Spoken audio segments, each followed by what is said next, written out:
En este episodio de Lo Inédito sobre los Evangelios podcast, comentamos el Evangelio del tercer domingo de Pascua y desarrollamos la segunda pesca milagrosa y sus significados.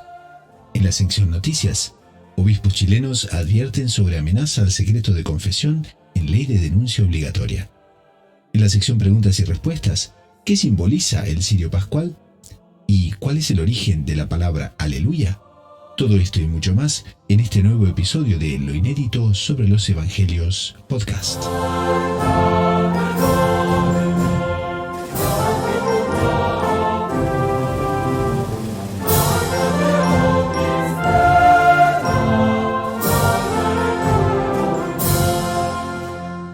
Bienvenidos a otro programa de Lo Inédito sobre los Evangelios. Saludamos a la audiencia, les deseamos unas muy felices Pascuas y también un periodo pascual lleno de gracias y bendiciones. Jesús es el Maestro.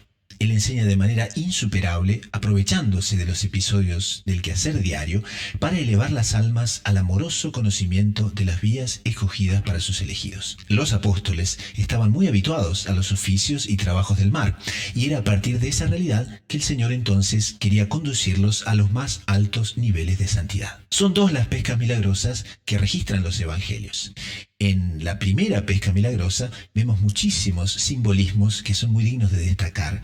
Y, por ejemplo, vemos cómo Jesús ordenó el lanzamiento de las redes sin determinar si era a la derecha o a la izquierda. Y eso era para significar la universalidad de la misión de la iglesia militante, la cual debe alcanzar tanto a los buenos cuanto a los malos hasta el momento de la separación definitiva entre la cizaña y el trigo. Los peces fueron recogidos en tal abundancia que casi llegaron a romper las redes. Rotura esta que simboliza justamente las herejías que surgirían en el futuro. Las barcas casi se hundieron, y esto representa los riesgos tremendos por los cuales pasaría la iglesia y todavía los pasaría incólume. Estas y otras figuras nos hacen comprender la situación de la iglesia durante el curso de la historia.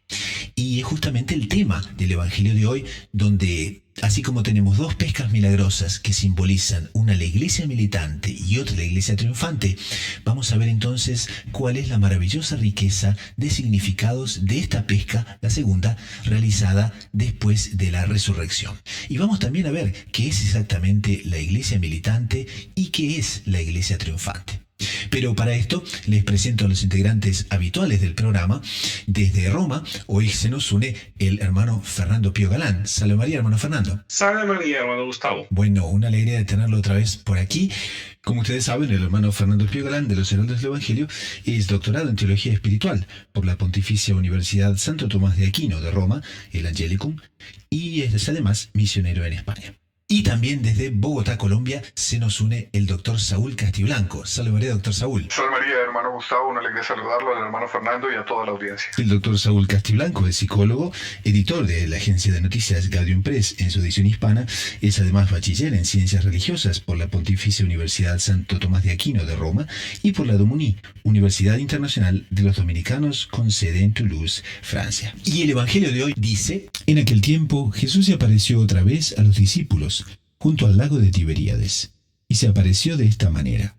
Estaban juntos Simón Pedro, Tomás, apodado el Mellizo, Natanael, el de Caná de Galilea, los Zebedeos y otros dos discípulos suyos. Simón Pedro les dice: me voy a pescar. Ellos contestan: vamos también nosotros contigo. Salieron y se embarcaron, y aquella noche no pescaron nada. Estaba ya amaneciendo cuando Jesús se presentó en la orilla. Pero los discípulos no sabían que era Jesús. Jesús les dice: ¿tenéis pescado? Ellos contestaron: no. Él les dice: echad la red a la derecha de la barca y encontraréis. La echaron y no tenían fuerzas para sacarla por la multitud de peces. Y aquel discípulo que Jesús tanto quería le dice a Pedro: es el Señor. Al oír que era el Señor, Simón Pedro, que estaba desnudo, se ató la túnica y se echó al agua. Los demás discípulos se acercaron en la barca porque no distaban de tierra más que unos 100 metros, remolcando la red con los peces. Al saltar a tierra, ven unas brasas con un pescado puesto encima y pan. Jesús les dice: traed de los peces que acabáis de pescar. Simón Pedro subió a la barca y arrastró hasta la orilla la red repleta de peces grandes, 153. Y aunque eran tantos, no se rompió la red. Jesús les dice: vamos, almorzad. ninguno de los discípulos se atrevía a preguntarle quién era, porque sabían bien que era el Señor. Jesús se acerca, toma el pan y se lo da, y lo mismo el pescado. Esta fue la tercera vez que Jesús se apareció a los discípulos, después de resucitar de entre los muertos.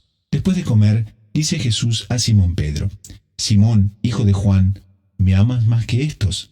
Él le contestó: «Sí, Señor, tú sabes que te quiero». Jesús le dice: «Apacienta mis corderos». Por segunda vez le pregunta: «Simón, hijo de Juan, ¿me amas?». Él le contesta: «Sí, Señor, tú sabes que te quiero». Y le dice: «Pastorea mis ovejas». Por tercera vez le pregunta: «Simón, hijo de Juan, ¿me quieres?». Se entristeció Pedro con que le preguntara por tercera vez si lo quería y le contestó: «Señor, tú conoces todo, tú sabes que te quiero». Jesús le dice: «Apacienta mis ovejas». Te lo aseguro, cuando eras joven, tú mismo te ceñías e ibas donde querías, pero cuando seas viejo, extenderás las manos, otro te ceñirá y te llevará a donde no quieras. Esto dijo aludiendo a la muerte con que iba a dar gloria a Dios. Dicho esto, añadió: «Sígueme». Entonces, como podemos ver, el Evangelio de hoy está cargado de simbolismos y de significados muy concretos para nuestra vida espiritual. Pero antes, como una introducción muy importante, veamos entonces qué es la iglesia triunfante y qué es la iglesia militante. Yo creo que es importante marcar, la iglesia se divide en estas dos secciones y faltaría todavía una tercera parte de la iglesia que se encuentra en purificación, o sea, en el purgatorio. Luego está la iglesia triunfante, que es la iglesia que ya está purificada, ya se encuentra en el cielo. Y la iglesia militante es la de aquellos que nos encontramos en la tierra todavía en el camino hacia la patria celeste. Es militante en el sentido que está todavía actuando, es actuante, ¿no? Yo creo que es importante considerar que dentro de esta concepción tenemos aquellos cristianos que se encuentran tanto en el cielo cuanto en el purgatorio. Ahora bien, aquellos cristianos que habiendo muerto se han condenado, están en el infierno, no forman parte ya de la iglesia, porque ya se encuentran fuera propiamente de lo que es la relación con Cristo, porque eso es propiamente la esencia de las penas del infierno. Entonces es una cosa que creo estos dos elementos son importantes marcar. Entonces la iglesia militante es el conjunto de todas las almas que se salvaron y gozan ya de la visión celestial, a la espera, no nos olvidemos, de que se les unan sus cuerpos que se encuentran todavía presos de la muerte y de la corrupción en la tierra, o sea, que llegue por el escatón, que llegue el juicio final y que se unan los cuerpos, y ahí sí sea el final de los tiempos y sea propiamente vivir eternamente en el cielo. Entonces, hasta ese momento, las solo almas de los salvados se encuentran gozando ya de Dios en el cielo e intercediendo, no nos olvidemos, por aquellos que nos encontramos en la tierra y que estamos dirigidos o queremos estar dirigidos justamente a gozar de la amistad eterna con Dios en el cielo. Entonces tenemos esta relación, por eso hay muchas oraciones y la oración de intercesión, le pedimos auxilio a aquellos que ya se han salvado para que ellos, además de nosotros, también le pidan a Dios por nosotros, porque aquellos que ya se encuentran en el cielo ya no necesitan nada más. Ahora bien, por mucho que ellos ya sean felices porque ya gozan de Dios, igual como están dentro de la iglesia, tienen una parte de su atención, no pequeña, en nosotros, porque quieren que gocemos todos juntos de la presencia de Dios. Y no nos podemos olvidar que por excelencia la cabeza de la iglesia que está en el cielo es María Santísima, que no solo fue la primera cristiana, no, por excelencia es la primera que está en el cielo gozando. Ella sí, cuerpo y alma de Dios, pero la más deseosa de todos, de que todos los que estamos en la tierra correspondamos a la gracia y podamos gozar eternamente en el cielo. Entonces, esto es propiamente la iglesia triunfante, esta iglesia que ya consiguió alcanzar la meta celeste. Es una perfecta introducción, me parece, a justamente el simbolismo del texto evangélico que ha sido leído y cuyo simbolismo explicaremos más adelante. Entonces, podríamos hacer una especie de zoom in, una especie de introducción dentro de la situación presente de los discípulos, porque estamos antes de Pentecostés, ya la resurrección ha ocurrido, se han dado episodios, nuestro Señor Señor ha aparecido varias veces, pero no obstante podemos ver que aquí Monseñor John Clan en los inéditos sobre los evangelios nos dice que Jesús evidentemente ya no convivía con los suyos, como anteriormente lo hacía, pero estaba en cuerpo glorioso y aparecía y desaparecía dependiendo de su voluntad. Ahora los discípulos lo veían solamente si se mostrase y justamente elige aparecer en el medio de una pesca. Ese tema es muy interesante porque la situación de los apóstoles vemos que es en definitiva ciertamente precaria. Todavía no saben qué hacer, no saben cómo va a ser el apostolado, no saben cuál va a ser la continuación de su vida apostólica y están como que en un compás de espera. Estamos viendo que ellos ya habían recibido un Espíritu Santo en la lectura evangélica del domingo anterior. Nuestro Señor les ha dicho, recibí el Espíritu Santo, y de acuerdo a varios comentaristas de mucha autoridad, veíamos que ese enviar del Espíritu Santo en ese momento era también para concederles el poder de perdonar los pecados. Pero no habían recibido Pentecostés, ¿cierto? Y podemos comparar las dos situaciones. Una, esta, y la otra después de Pentecostés. Después de Pentecostés, ellos fueron inundados de una alegría inefable, de una convicción total. Seguramente recordaron todos los entusiasmos que habían tenido en su vida con nuestro Señor Jesucristo. Y salieron sin temor ninguno, los temores que ahora todavía los cobijaban, que ahora todavía tenían, salen sin temor ninguno a evangelizar, a misionar, convierten el primer día 5,000, si mal no recuerdo, el hermano Fernando nos corregirá, el segundo día 3,000. En este momento todavía no sale de la lectura evangélica que ellos estaban pescando. Me sorprende un poco, ¿no? Porque nosotros ya los imaginamos, no sé por qué, un poco después de Pentecostés ya completamente corajudos, destenidos, ¿no? Aquí están temerosos, apoyándose entre ellos y volviendo al oficio del cual nuestro Señor en cierto sentido los había sacado porque los había hecho pescador de hombres. Y aquí Monseñor John Clan dice algo interesantísimo, dice, tanto más que deberían estar escasos de medios económicos para su día a día. Es una perspectiva bien humana, ¿no? Cosa importante, claro, pero de la cual ellos no se preocuparon después de Pentecostés, ¿no, hermano Fernando? Exactamente, o sea, bueno, aquí realmente me he visto meter yo en el tema, justamente estamos intercambiando los papeles, doctor Saúl, porque yo aquí hablaría más de un mecanismo psicológico de volver al lugar, a lo conocido, ¿no? O sea, ellos son galileos en Jerusalén, a zona de confort, exactamente, que hoy en día se habla tanto. Ellos son, no nos olvidemos, galileos en Jerusalén, en una Jerusalén que todo el mundo que se acaba de crucificar al líder de unos galileos. Entonces, todo Galileo en Jerusalén ya sería mirado con sospecha, y ellos más que más. Entonces se vuelve no solo a la actividad de la cual mejor conocen, porque al fin y al cabo son pescadores, pero a su zona, al lugar que están contentos, que están, digamos, al lugar donde Jesucristo les había dicho que fueran. Yo les encontraré en Galilea. O sea, tampoco es que se han ido meramente por una cuestión de miedo. Se coincide todo, pero yo me imagino que estando en Galilea, en su zona de confort, en su actividad de confort, con su familia, digamos que había una mayor sensación de confort y de protección y de comodidad humana. Yo creo que eso es importante considerarlo, porque esta aparición de Cristo, que por un lado lo que hace es confirmar, les da una segunda prueba de su aparición, porque en la primera, la prueba de su aparición, aparte de que él está vivo y ha resucitado, es que él entra en una habitación que, como ya hablábamos, está perfectamente cerrada. Él usa de la sutileza para poder entrar en una habitación cerrada. Ese es el milagro, aparte del milagro en sí de resucitar. Esta vez, el milagro que hace para confirmar que es él es justamente la pesca milagrosa. O sea, son milagros. Estos milagros les proporcionan a los apóstoles una confirmación de que es él, de su poder. Pero igual no es plena, porque a pesar de que les hace sentir que la pesca ha sido milagrosa, porque ya que la pesca ha sido milagrosa, Jesucristo podía haber hecho aparecer los peces directamente en la orilla, haberles ahorrado el esfuerzo físico. No, claramente la pedagogía divina hace que, al tener que cargar los peces, oler tu olor, eran pescadores, no nos olvidemos, hace aparecer pues esto, un número determinado, como luego podemos hablar, se los hace llevar a la orilla. Aquí vemos que habla de peces grandes, igual que habló en la otra pesca milagrosa, que habló de peces grandes y peces chicos. Cuando habla de peces grandes, ¿a qué se refiere? Peces útiles para pescar, que son vendibles. El que ha pescado en el mar sabe que aparece mucha morralla, en España se dice morralla, que son peces pequeños, anguilas, gambas, que no se pueden vender, que no se compran. Aquí especifica la escritura que son peces grandes, o sea, vendibles. les está proporcionando, como decíamos antes, un medio de sustentamiento. Pero tienen que cogerlo, tienen que arrastrarlo, tienen que ver que la red no se rompe. O sea, confirma el milagro. Y todavía, para confirmar que está resucitado, no les hace volver a tocar las llagas, ¿no? Pero les hace comer con él. Porque todo el mundo sabe, el fantasma no tiene cuerpo, por eso fantasma. Entonces, un fantasma no podría comer, no podría sumir materia. Él delante de ellos come otra vez.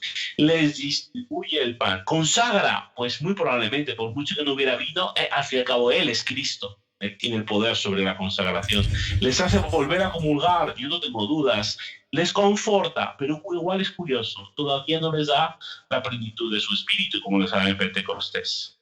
Son todos elementos, pequeños detalles y matices que nos hace ver cómo Jesucristo, por un lado, les quería sacar de una tranquilidad y seguridad meramente humanas, pero por otro lado quería que ellos mismos experimentasen sus propias limitaciones y debilidades, para que cuando venga la Pentecostés y cuando venga este refuerzo por parte del Espíritu Santo, tengan el punto de comparación de lo que no han sido capaces de hacer sin el Espíritu Santo y lo que realmente ahora sí son capaces de hacer con la efusión del Espíritu Santo. Ahí, si les parece, podríamos llevar a los oyentes justamente al primer detalle, que es tan digno de nota, porque, por ejemplo, nuestro Señor se presenta prácticamente como un comprador de pescado potencial, que les pregunta, ¿tenéis pescado? ¿No? Sí, de hecho. Oculta un poco, oculta totalmente, en fin, su identidad, para no ser reconocido. Sí. ¿No? Exactamente. Otra característica del cuerpo glorioso, justamente poder adoptar la forma que el pensamiento quiere, digamos. Cosa que ya había hecho con los discípulos de Maús y con Santa María Magdalena, ¿no? Ya en cuerpo glorioso. Qué interesante, porque aquí la lección que Monseñor John Clare justamente saca de esto, dice, este minúsculo detalle nos muestra cuánto Jesús puede estar presente junto a nosotros en nuestras actividades diarias sin nosotros darnos cuenta. ¿Y por qué no nos damos cuenta? El primer motivo de nuevamente un poco el campo de psicología. Nosotros tenemos dos elementos que nos hacen tomar conciencia, digamos, de nuestro alrededor. Un plano físico. Uno es el aparato receptor, en el caso de la palabra será el oído, en el caso de los objetos, de las formas será la vista, y luego está el cerebro, que elabora las señales que le llegan por parte de los órganos, ¿no? En este caso, podemos decir que podemos escuchar espiritualmente hablando, ¿no? La palabra de Dios la podemos escuchar, o sea, nuestro oído espiritual esté abierto, pero nuestra alma no está abierta porque estamos buscando otra cosa. Porque sí que estamos buscando a Dios, pero lo buscamos de una forma distinta. No estamos realmente abiertos a Él, sino estamos más bien queriendo modificar su apariencia para que Él colme nuestras aspiraciones. Porque realmente no estamos abiertos, porque nuestra alma, nuestro interés, nuestra potencialidad humana, espiritual me refiero, está mirando, está atenta a otras cosas que no son Dios. Porque hay otras cosas que han ocupado su lugar. Serían propiamente, yo creo que son los dos motivos fundamentales que hacen que la palabra de Dios llegue a nosotros, pero luego no sea reconocida como tal, o la figura de Cristo lo tengamos delante de nuestros ojos, pero no lo reconocemos en cuanto tal. De pronto esa parte de este texto, queridos hermanos, es también predisponiéndonos a nosotros a estar atentos a esa presencia de nuestro Señor, que constantemente se manifiesta en nuestras vidas y que a veces por los ruidos del mundo, de la agitación, de nuestros intereses, no escuchamos. Ahora yo quisiera volver a ese simbolismo de por qué nuestro Señor pide que la red se tire a la derecha y que se relaciona con lo que se explicaba antes de iglesia militante e iglesia triunfante. Qué interesante. En la primera pesca milagrosa, nuestro Señor le dice lanzad la red y no le dice láncela a la derecha o a la izquierda, lanzad la red. Y el texto evangélico, esa primera pesca milagrosa, nos relata que las redes estaban rompiéndose. ¿Símbolo de qué? De la iglesia militante, y la misión de la iglesia militante es reclutar adeptos, es lanzar las redes con la palabra de Dios para ver quién llega, y unos quedan en la red y otros salen. Entonces por eso es símbolo de la iglesia militante, es lanzada al mundo entero. Pero ya como nuestro Señor estaba resurrecto y esta pesca milagrosa es símbolo de la iglesia triunfante, ya nuestro Señor dice lance la red a la derecha. ¿Dónde están quiénes? ¿Dónde están los corderos? ¿Dónde están las ovejas? Y salen todos los peces, y sale un número de peces grandes que, como resaltaba el hermano Fernando, son los peces que sirven para la venta. Es símbolo de aquellos que se salvan. Entonces nuestro Señor está simbolizando eso pues con todos estos gestos maravillosos. Tengo una pregunta para nuestro doctor en teología, hermano Gustavo. ¿Qué pasó? Sí. Y es que vi una afirmación muy impresionante, que me impresionó, pues, por lo menos en mi ignorancia, de Monseñor Juan Cla en lo inédito de los Evangelios, que dice que el discípulo que más amaba a nuestro Señor era San Pedro.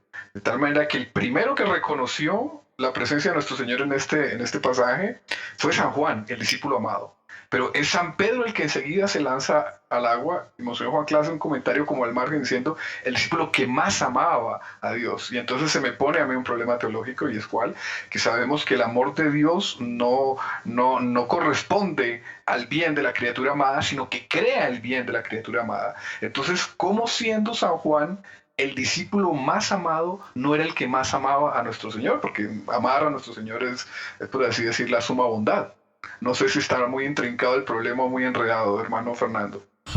No, es una pregunta totalmente legítima y muy bien planteada. Es que hay que diferenciar dos cosas, porque no es una distinción académica. No son fichas de los apóstoles que hay que colocar sus cualidades, no es eso, sino que es propiamente, nos interesa entender cómo funciona la economía de la gracia. Entonces es cierto, nosotros amamos a Dios con el mismo amor que Él nos ama. Es una cosa impresionante, es la gracia, ¿no? Amamos a Dios, el amor que nosotros tenemos a Dios es el mismo amor que Él nos tiene a nosotros. Eso es impresionante. Ahora, la capacidad de amar a Dios que tenemos viene directamente determinada por Dios. O sea, todo ser humano, Dios quiere que se salve, eso es dogma de fe. Por lo tanto, todo ser humano tiene capacidad de amar a Dios. Necesita de la gracia de Dios para amarlo, pero esa capacidad la tiene. Ahora, no todo ser humano tiene la misma capacidad de los otros para amar a Dios, porque esa capacidad viene determinada por Dios en su propia creación. Eso sería la vocación particular de cada una de las personas. Entonces, lo que Dios nos exige no es a todos lo mismo, nos exige de una forma separada y diferenciada por cada alma. Y nuestra santidad no será alcanzar un nivel numérico determinado, sino el nivel nuestro de cada uno que tenemos en medida de amar a Dios. Entonces, aunque el discípulo más amado fuera San Juan, o sea, el que más amor recibía por parte de Dios, no significaba que Dios a él hubiera destinado a ser el que más amara, porque no están directamente relacionados. Ni San Juan ni San Pedro podrían amar a Dios si Dios no los amara previamente. Es imposible. Ahora, esa capacidad de amor de Dios viene determinada por la capacidad que ese alma tiene. No es que nosotros le devolvemos a Dios el amor recibido, no es la misma proporción, porque siempre Dios nos ama mucho más de lo que nosotros podemos amar a Él, eso siempre. Ahora, la capacidad que tenemos a amar a Dios viene determinada por la correspondencia a la gracia de Dios siempre. La gracia de Dios no es nunca automática, siempre requiere nuestro sentimiento y nuestra colaboración, pero en la medida en que Dios nos dotó de capacidad para amar. Entonces, por ese motivo se puede dar perfectamente esta aparente contradicción de no ser el ser más amado, pero sí ser el que más ama. Bueno, me parece que esa excelente explicación del hermano Fernando se une a la continuación del texto evangélico. Vienen las preguntas de nuestro Señor acerca del amor de Pedro, ¿no? Un amor que había fallado en el momento de la pasión. No, él que basado en el conocimiento fatuo de sus fuerzas naturales había dicho que él nunca iba a traicionar a Cristo y lo iba a negar, lo negó 3 veces, ¿no? Exactamente, ¿por qué? Porque había confiado en esas fuerzas humanas. Así como los apóstoles estaban pescando con sus conocimientos naturales de pesca y no habían conseguido nada en toda la noche, ni en la primera ni en la segunda pesca milagrosa, ante una palabra de nuestro Señor, bien seguida por los apóstoles, lancen las redes a la derecha, se llenan las redes de peces. Y ahora nuestro Señor le va a preguntar a San Pedro, ¿cuánto tú me amas? Bueno, y se lo pregunta 3 veces, ¿no? O sea, le queda claro a San Pedro que le estaba, no sé si será la palabra correcta, se me viene a la cabeza en este momento, le estaba cobrando las 3 negaciones, bondadosamente, sí, paternalmente, pero se las estaba cobrando. Tú me amas, y claro que nuestro Señor no tiene que preguntar nada, claro que Él sabe que Pedro lo ama, pero ¿cuánto es la pureza de ese amor? Y ese amor se basa en esa consideración que usted tiene en mí, de la admiración de los hechos que vio en mí, de la fuerza que yo, Cristo, soy el que le puedo dar a usted, o ese amor es un amor de fuente humana. Y por eso se pregunta 3 veces. Y después de que San Pedro, triste, le dice que sí lo ama, como quien dice, usted está dudando de mi amor, sería una duda tonta de San Pedro, porque él ya debe saber en ese momento que está hablando con Dios. Nuestro Señor a cada una de las respuestas le dice, fruto de ese amor que usted me tiene, que tiene que partir de mí, ahí es que usted debe apacentar mis ovejas. Y por eso ese amor gigantesco, que sí lo tiene, pero que nace en mí, es el que entre comillas lo habilita para ser el jefe de la Iglesia Universal.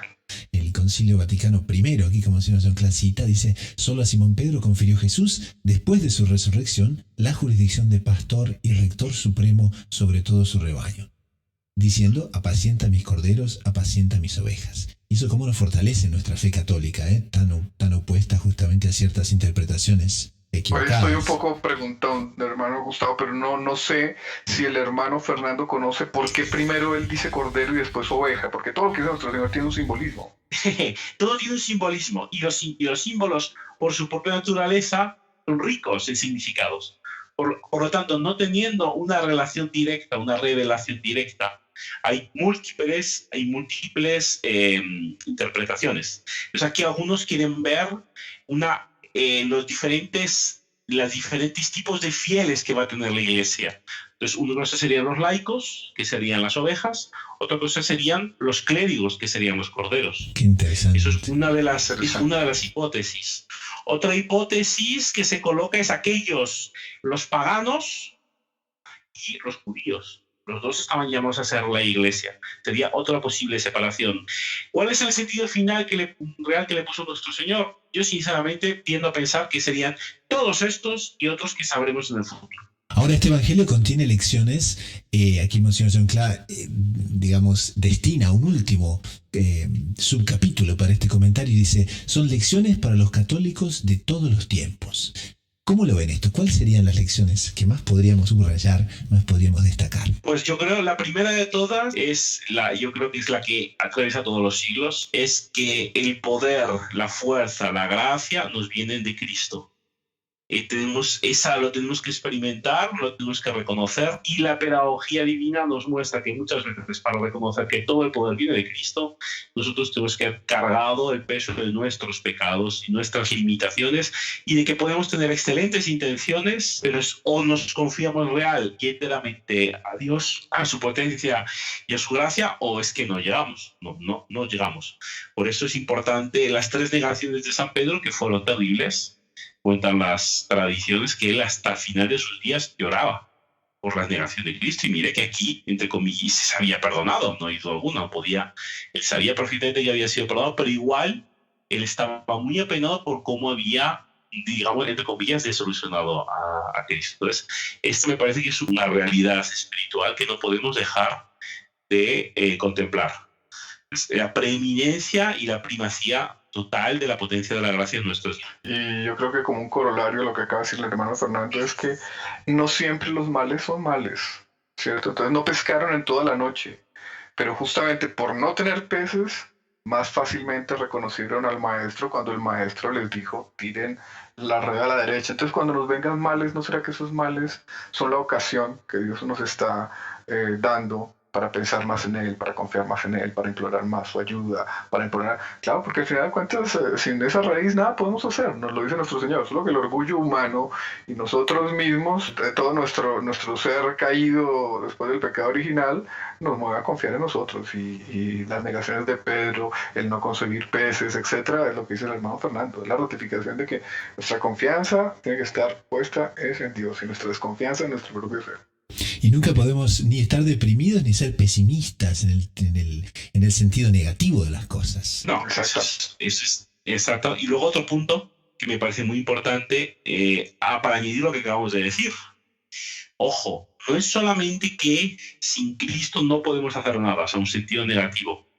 Es que con Cristo lo podemos hacer todo, y aunque hayamos fracasado, aunque hayamos traicionado a Cristo, si nos volvemos a Él, no nos lo encontraremos como un funcionario, en el sentido negativo de la palabra, quiero decir, que nos recibe con una forma por cuestión legal.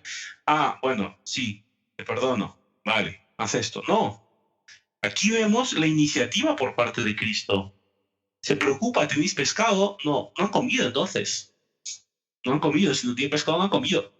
Bueno, entonces tira la red, la tira. Cuando se acerca, ya está encendido el fuego. Les podría decir, bueno, ahora he encendido un fuego. No, se lo encuentran encendido.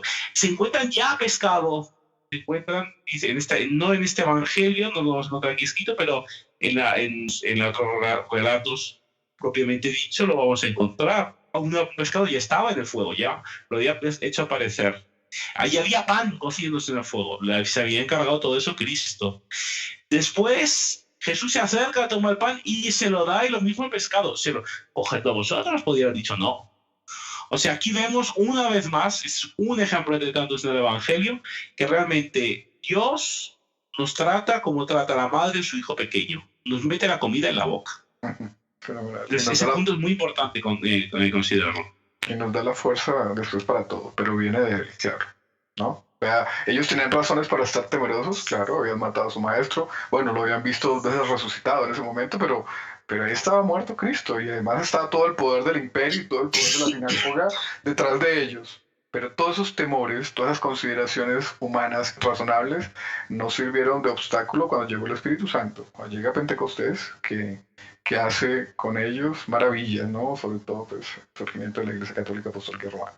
Llegando entonces a la conclusión de este segmento, podríamos sinceramente concluir con las propias palabras que Monseñor Claro coloca aquí cuando dice: cuando el fracaso haga doblar nuestras espaldas, procuremos oír la voz de Jesús y seguir sus enseñanzas. Él, estando en la playa de la eternidad, nos dará el consejo sabio y eficaz, listo para transformar el peso que nos agota en maravilloso suceso. Por eso, jamás debemos desanimar, por mayores que sean los obstáculos que tengamos que transponer. Qué punto esencial, ¿no? Para realmente conseguir perseverar en todo lo que debemos hacer. Fenomenal.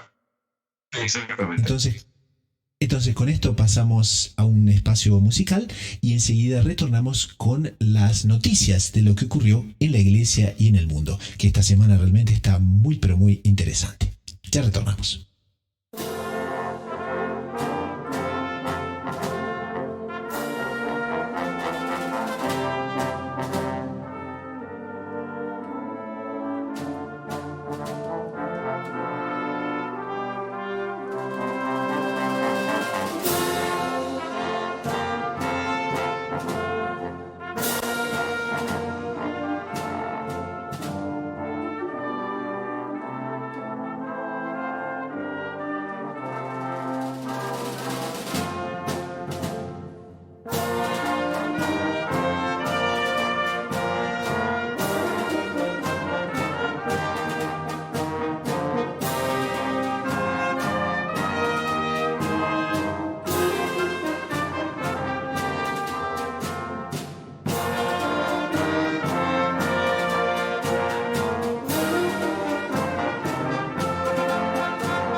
Pasamos al segundo segmento del programa, que son las noticias de lo que ocurrió en la iglesia y en el mundo, y nos llega un despacho de la agencia Gaudium Press, donde nos narra una situación muy preocupante al respecto del posible futuro de la libertad religiosa de los sacerdotes. Dice que los obispos chilenos advierten sobre amenaza del secreto de confesión en una ley que se perfila como pidiendo la denuncia obligatoria en nombre de la ley del secreto de la confesión. Doctor Saúl, ¿cómo ve esto? Claro, don Gustavo, si entendí bien, es un proyecto de ley que busca que ciertas profesiones, que ciertos profesionales de ciertas profesiones sean obligados a denunciar si dentro de la actividad de sus profesiones conocen de una actividad que se constituya delito.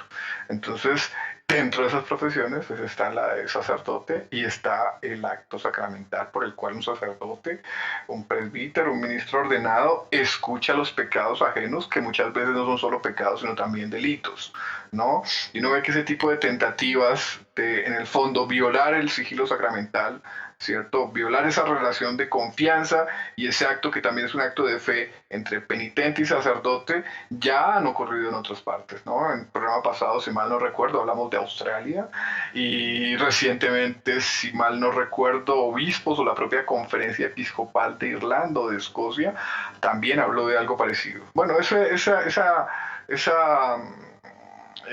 tentativa es absurda, ni siquiera es contraria a la fe también, pero es absurda porque es ineficaz, porque cuando se sepa, y eso más o menos también ya lo dijimos en el programa pasado, cuando se sepa que si yo en confesión tengo que confesar un delito, pues nadie se va a ir a confesar, entonces esa ley no va a servir para nada, lo que va a hacer anular el sacramento y atentar contra un acto de fe y atentar contra la libertad religiosa y atentar contra el primer derecho de todos, que es creer en Dios, y creer en Dios a mi manera, que en el caso concreto mío es ser católico, apostólico y romano, y por tanto confesarme de cada tanto. Entonces es ineficaz, o más bien tiene ínfulas y tiene olor a persecución religiosa, motivada sí por toda la situación difícil que vive la iglesia chilena desde hace un tiempo, pero una injusticia no se remedia con un atentado a la religión ni con otra injusticia. Sobre todo que aquí se trata de violar la conciencia de una persona. Estamos hablando de que estamos en la época de los derechos y uno de los principales reconocido por toda la legislación es el derecho a la conciencia. Bueno, esto es un atentado a la libertad de conciencia. Y explica muy bien en esa noticia que don Gustavo mencionaba, el administrador apostólico de Puerto Montt, ¿cierto? Que es una violación de la conciencia, pero también él decía que hay formas en que un sacerdote puede incluso colaborar con la justicia en el sacramento de confesión, y es que el sacerdote tiene la posibilidad de negarle al penitente la absolución si no reporta su crimen y no repara el daño causado, ¿cierto? Entonces no tiene que haber una ley, ya la propia iglesia inclusive colabora con la justicia. El penitente católico va, se confiesa un delito, el sacerdote le dice está bien, yo lo absuelvo, pero usted tiene que reportar su crimen y tiene que reparar el daño causado, si no, no le doy la absolución. Entonces esto es realmente una cosa muy preocupante, atentatoria contra la libertad de conciencia, con la libertad de religión, contra los derechos más básicos de todo ser humano. Y es justamente muy oportuno denunciar este tipo de medidas, este tipo de actitudes, para que también los católicos estén bien informados al respecto del alcance y de la gravedad de esto. Exactamente, o sea que el más afectado con una medida de esas es el propio fiel católico. El fiel católico que puede también estar muy afectado y muy desilusionado con los comportamientos completamente criminales de algunos clérigos en materia de pedofilia. Sí, está bien, yo estoy indignado por eso, pero a mí que no me quiten el sacramento, porque yo como católico sé que es el sacramento que abre las puertas a la vida eterna, ¿cierto? Que después de yo haber caído es el sacramento que me reconcilia con Dios. Entonces ustedes me van a atentar contra ese sacramento. No, señor. También soy ciudadano de mi país y exijo que se me respeten esos derechos. Tenemos también un despacho de la agencia Gaudium Press que nos dice que en Río de Janeiro teología de Joseph Ratzinger es tema del simposio internacional en Río de Janeiro que acaba de ocurrir esta semana. Bueno, entonces esta noticia es importante a nivel del pensamiento de la Iglesia, porque no hay duda alguna de que Cardenal Ratzinger, el Papa Benedicto XVI, el Papa emérito, ha sido, digamos, el principal teólogo del siglo XX y parte del XXI. Vamos a ver cómo se desarrolla el resto del siglo XXI, pero bueno, su autoridad e incidencia son realmente indiscutibles.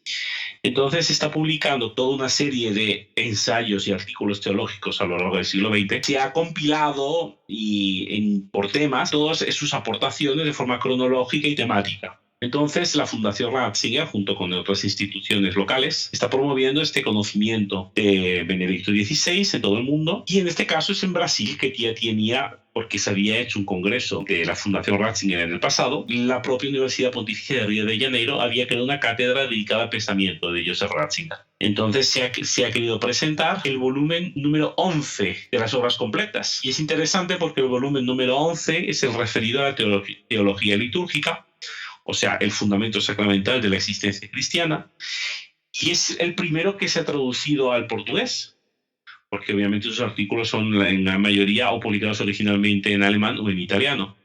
Pero se ha querido empezar justamente por la liturgia, por petición expresa del Papa Emérito, porque en él se encuentra el núcleo fundamental de su pensamiento, que es la liturgia. Y el encargado de presentarlo ha sido realmente un presentador de excepción, que es el propio discípulo, alumno del cardenal Ratzinger, el cardenal Müller, que fue prefecto de la Congregación de Doctrina de la Fe, elegido en su día por Benedicto XVI.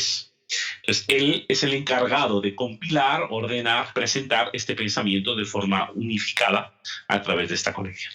Nos llega también otro despacho situado en Madrid este viernes 26 y nos habla sobre un largometraje, viene siendo preparado en España, sobre la devoción al Sagrado Corazón de Jesús. ¿Ha visto esto, doctor Saúl? Claro que sí, don Gustavo. Como muchos sabrán, España, y más particularmente la diócesis de Getafe, está en año jubilar por los 100 años de la consagración de España al Sagrado Corazón de Jesús. El Sagrado Corazón de Jesús fue consagrado, si mal no recuerdo, el 20 de mayo de hace 100 años, de 1919, por el entonces jefe de Estado, que era Alfonso XIII.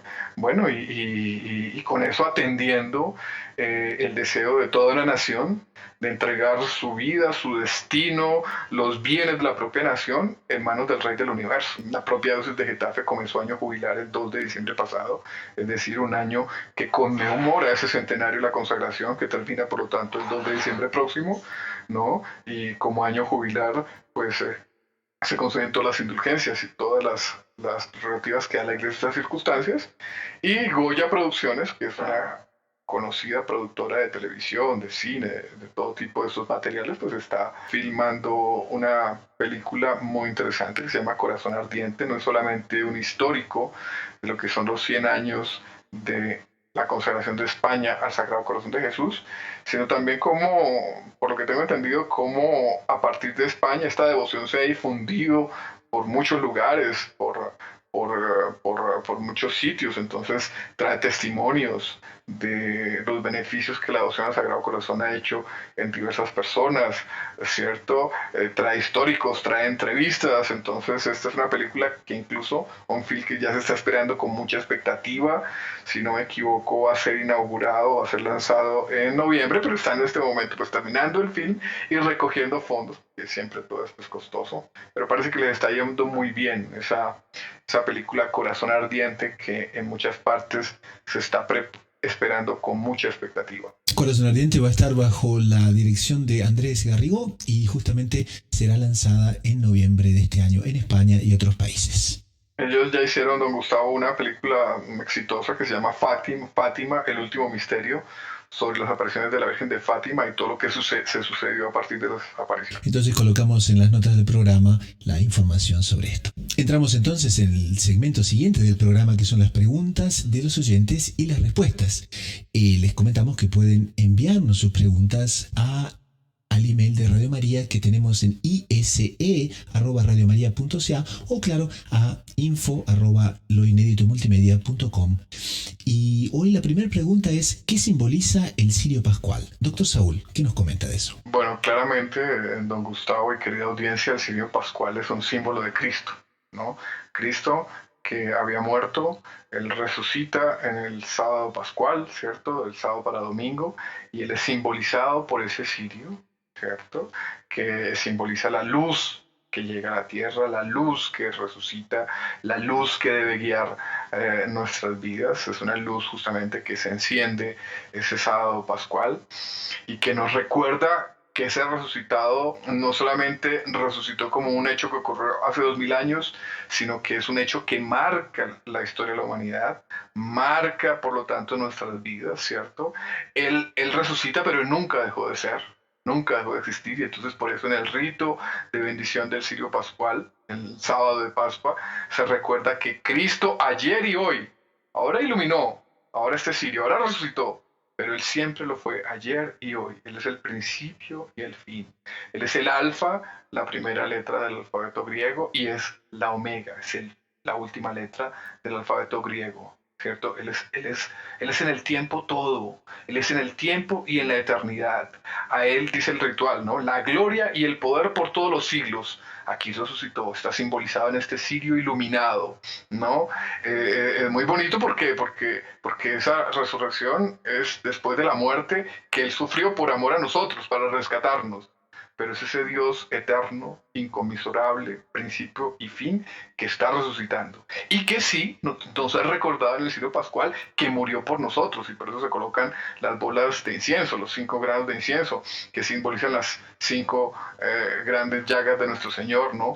Como dice el ritual, llagas santas, gloriosas, que nos deben mover a todo tipo de esperanza, que pidamos que nos protejan y que nos guarde su muerte, su pasión, su muerte y su resurrección. Ese es el símbolo del cirio pascual. La siguiente pregunta que nos llega es ¿cuál es el origen de la palabra aleluya? Bueno, la aleluya sería la transcripción latina de la palabra o expresión más bien hebrea, halelu, ya, o sea, recemos o alabemos, porque halel tiene este, digamos, doble significado, a ya. En este caso sería a una forma abreviada de Yahvé, sería el nombre propio de Dios, expresado por el famoso tetragrama. Entonces, esta expresión en hebreo aparece muchas veces en la Biblia hebrea, especialmente en los Salmos, en concreto Salmos 113 a 118, donde tanto inicia cuanto termina una serie de salmos, ¿no? Que aparece 4 veces en su forma griega el libro del Apocalipsis en el Nuevo Testamento.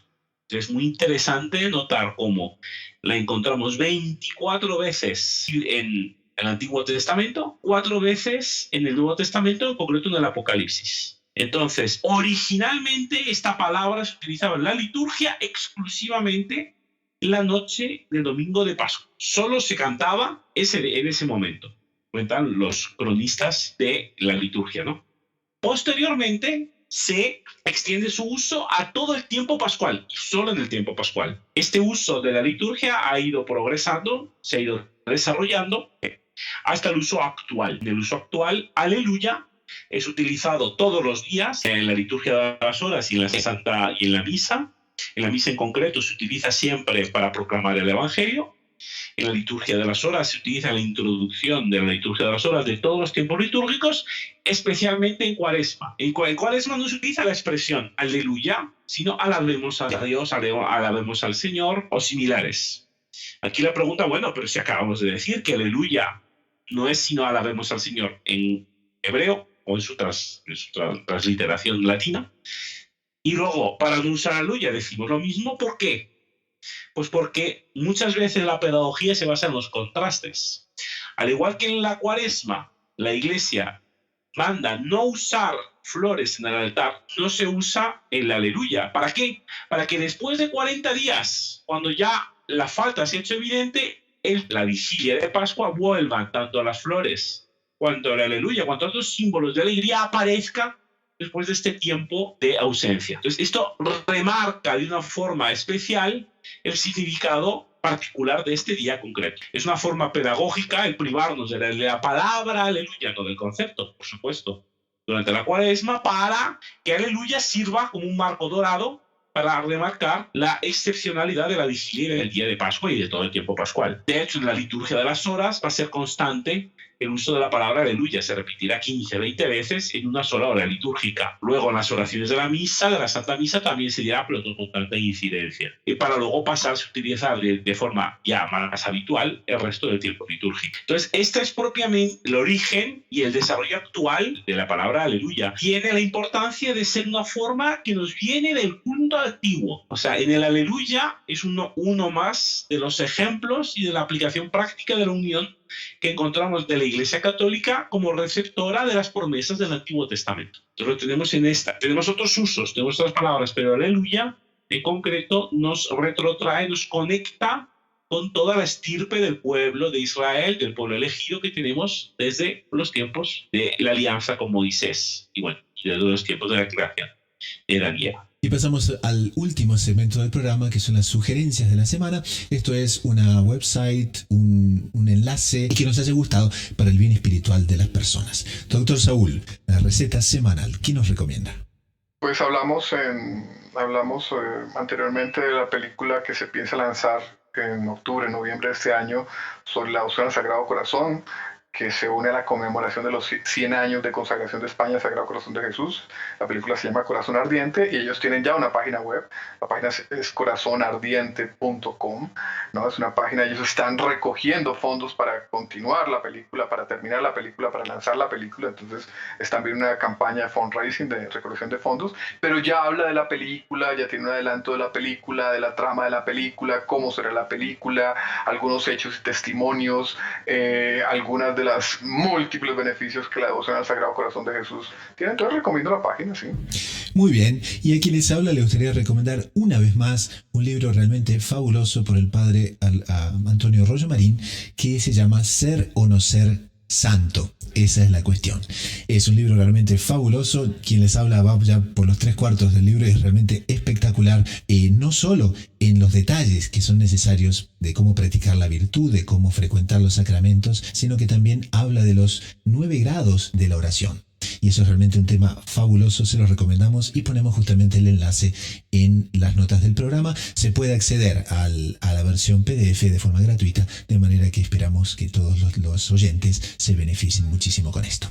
Y con esto llegamos al fin del programa de hoy. Don Fernando, doctor Saúl, muchísimas gracias por estar aquí en el programa el día de hoy. Muchas gracias, don Gustavo, y muchas gracias a la querida audiencia. Bueno, pues hermano Gustavo, doctor Saúl, ha sido todo un placer poder compartir con ustedes y con nuestros oyentes este magnífico trecho del tercer domingo de Pascua, y espero haber sido claro y no haber hablado demasiado deprisa, que es uno de mis defectos. Así que hasta el próximo encuentro. ¡Salve María! En nombre del equipo de producción de Lo Inédito sobre los Evangelios, un fuerte saludo, unas felices Pascuas y sobre todo les deseamos a la audiencia muchas ocasiones para poner en práctica lo que acabamos de conversar sobre la segunda pesca milagrosa. Hasta la semana que viene y salve María.